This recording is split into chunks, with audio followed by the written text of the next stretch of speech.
किन देशों में व्हाट्सएप पर बैन है, जरा वो भी देख लीजिए और जरा उससे भी समझने की कोशिश कीजिए कि क्या डेमोक्रेटिक सेटअप में ये चीजें ठीक हैं या डेमोक्रेटिक सेटअप को कहीं ये हार्म पहुंचा सकती हैं, क्योंकि हर एक नजरिए को आपको अकोमोडेट करना पड़ेगा। चीन 2017 से इसने बैन किया हुआ है और इसका देसी ऐप पर जोर है, और जो लोग एलिगेट करते हैं वो ये कहते हैं कि चीन में तो सेंसरशिप होती है, सरकार जो चाहती है वही खबरें जाने देना चाहती है, उन्हीं चीजों पर बात होने देना चाहती है, जिस तरीके से जिस विमर्श को चाहती है वो प्रोपोगेट करती है, और इसीलिए उसने ये नियंत्रण किया है। North Korea, Kim Jong Un की सेंसरशिप, वहां पर आप जानते हैं किम जोंग उन जो चाहते हैं उसी हिसाब से पत्ता हिलता है, और व्हाट्सएप का पत्ता भी वहां हिला हुआ है। यूएई में वीडियो कॉल, वॉइस कॉल पर पाबंदी है, और ईरान में राजनीतिक और सुरक्षा कारणों से वहां पर भी व्हाट्सएप बैन है। सीरिया में सरकार का कहना दुश्मन इस्तेमाल कर सकता है। क्यूबा में कहना है कि इंटरनेट महंगा है, इसलिए हम ये नहीं, इतनी हम लग्जरी अफोर्ड नहीं कर सकते, हमको अभी बेसिक एमिनिटीज और बेसिक बेयर मिनिमम चीजों पर ध्यान देने दीजिए। भारत में कितने इस्तेमाल करने वाले हैं वो भी देखिए, एक बहुत बड़ा साइजेबल चंक है, 53 करोड़ लोग यहां यूज करते हैं। ब्राजील में 12 करोड़, अमेरिका में 7.5 करोड़। देखिएगा हिंदुस्तान कितना बड़ा मार्केट है, मार्केट के हिसाब से अगर बात करें। इंडोनेशिया 6.8 करोड़, रूस में 6.4 करोड़ लोग इस्तेमाल करते हैं व्हाट्सएप। मतलब ये कि व्हाट्सएप को ये तो समझना पड़ेगा कि हिंदुस्तान में अगर उसके बिजनेस को 53 करोड़ लोग एक तरीके से बढ़ावा दे रहे हैं, तो यहाँ की सरकार, चुनी हुई सरकार जो लोगों का प्रतिनिधित्व करती है, लोगों की भावनाओं का प्रतिनिधित्व करती है, उसका तो ख्याल रखना पड़ेगा। जहां सबसे तेजी से बढ़ा है व्हाट्सएप, वो देश कौन से हैं? रूस में 17% की दर से वहां पर विकास देखा गया है। वो लोग जो इस्तेमाल कर रहे थे डाउनलोड करके, वो बहुत तेजी से बढ़े हैं। भारत में 16.6%। 2020 को आप इसमें मानिएगा, मतलब अभी 2021 की चर्चा मैं नहीं कर रहा हूं, 2020 तक की रेट मैं आपको बता रहा हूं, इसके बढ़ने की, लोगों के डाउनलोड करने और इस्तेमाल करने की रेट। फ्रांस में 16.6% की दर से बढ़ा है, इंडोनेशिया में 15.1% की दर से बढ़ा है, अमेरिका में 10% की दर से बढ़ा है। अगर इस्तेमाल करने वालों का रेट भी आप देखें तो भी आपको यह पता चल जाएगा कि Hindustan as a market WhatsApp के लिए कितना महत्वपूर्ण है। लेकिन इसको देखने के कई नजरिए हैं, सिर्फ मार्केट के तौर पर या फिर एक इंडिविजुअल जब उसको इस्तेमाल करता है उसकी निजता के तौर पर, इन तमाम बातों का आपका ख्याल रखना पड़ेगा। लेकिन इसमें सबसे बड़ी चीज क्या हो सकती है? देश से बढ़कर जाहिर है कुछ नहीं हो सकता, इसलिए टॉप मोस्ट प्रायोरिटी उसको मिलनी चाहिए। और प्रदीप सिंह साहब ये कह रहे हैं अभी कि ये सरकार हमेशा रहेगी, पार्टियां बदलेंगी जो सरकार चला रही हैं, तो फिर हाय तौबा किस बात की है अभय दुबे जी? देखिए, अभी दिनेश गौतम जी आपने जो उदाहरण दिए, हिंदुस्तान नॉर्थ कोरिया नहीं है, हिंदुस्तान सीरिया नहीं है, हिंदुस्तान चाइना नहीं है, हिंदुस्तान हिंदुस्तान है। हिंदुस्तान की तरक्की की बुनियाद ट्रांसपोर्टेशन और कम्युनिकेशन ही है।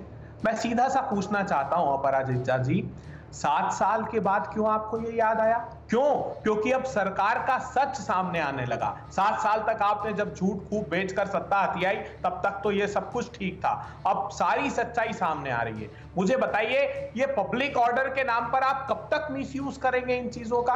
अरे आपने थाना खोल दिया छोटा सा, अब किसी को आपत्ति नहीं है इस बात पर। अगर देश के खिलाफ कोई षड्यंत्र हो रहा है और आज उसके प्रोविजंस हैं, हमने जैसे अभी विक्रम सिंह जी कह रहे थे लॉफुल इंटरसेप्शन का, तो वो सारी जानकारियां उन सोशल मीडिया प्लेटफॉर्म ने उपलब्ध कराई है।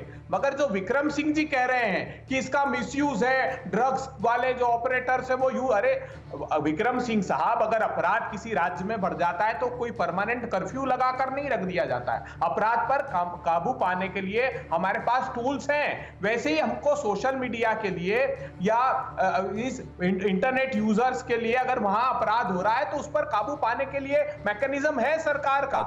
लेकिन वो जो डिसेंट है उसकी वॉइस का गला घोटना सरकार का इंटेंशन सिर्फ और सिर्फ। चलिए, आपकी बात का लबोलुआब लेकर जाता हूं अपराजिता के पास। अपराजिता जी, अब क्यों, इस समय क्यों, 7 साल बाद क्यों?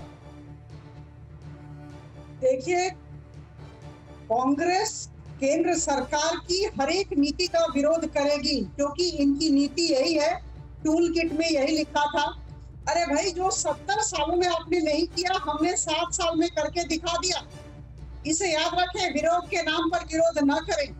इसी नकारात्मक सोच की वजह से पूरे देश ने अपराजिता आपको जी, नकार उन्होंने दिया है, पूछा है इसलिए कि आप इस समय इसकी ऐसा क्या उपलब्धि हुआ था करें। जिससे आप अभी जस्टिफाई करें राजनीति कि हम अभी ना ये कदम करें। उठाया जाना देश जरूरी एक क्यों अच्छा था? काम 7 हो रहा साल है, बाद क्यों? देश की सुरक्षा के लिए काम हो रहा है और हम सब इसका समर्थन करें।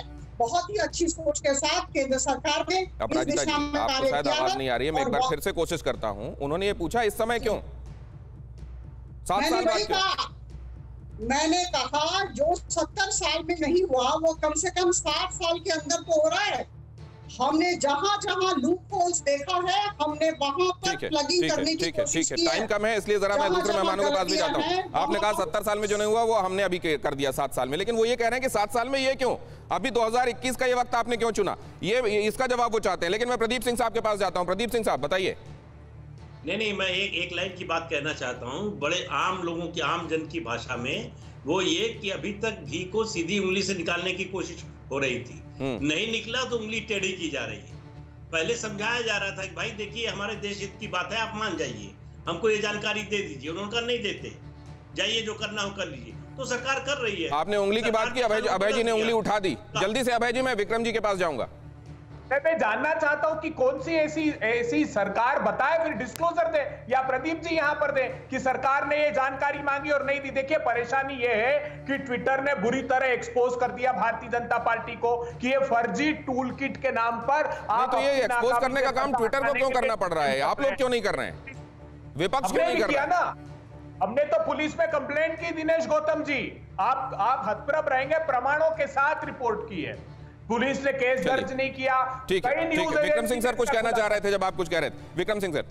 दिनेश जी, केवल एक वाक्य। विद्वान अधिवक्ता पवन डुग्गल जी प्रत्येक वर्ष अंतर्राष्ट्रीय सम्मेलन कराते हैं और इसी का समाधान हम लोग खोजते हैं कि किस प्रकार जो साइबर अपराध हो रहे हैं, इस प्रकार के जो राष्ट्रीय अंतर्राष्ट्रीय षड्यंत्र होते हैं, उसका समाधान और उसके नियंत्रण कैसे पाया जाए। और आपको जान के आश्चर्य होगा, सोशल मीडिया प्लेटफॉर्म्स जिस तरीके से हमारे शासन प्रशासन और हमारे कानूनों को अपने जेब में रखने की कोशिश करते हैं, वो सर्वविदित है। इसीलिए अभय दुबे साहब को मैं बताना चाहूंगा कि हमारे शस्त्रागार में अस्त्र शस्त्र होने चाहिए। उनका प्रयोग आपके विवेक के ऊपर है, मनमाने तरीके से नहीं है, लेकिन शस्त्र का न होना और उसकी जरूरत पड़ जाए वो बहुत ही दुर्भाग्यपूर्ण स्थिति होगी, जैसे दिल्ली के दंगों में हुई। फिक्र आपकी, सोमवार से शुक्रवार रात 9 बजे सिर्फ TV9 भारतवर्ष पर।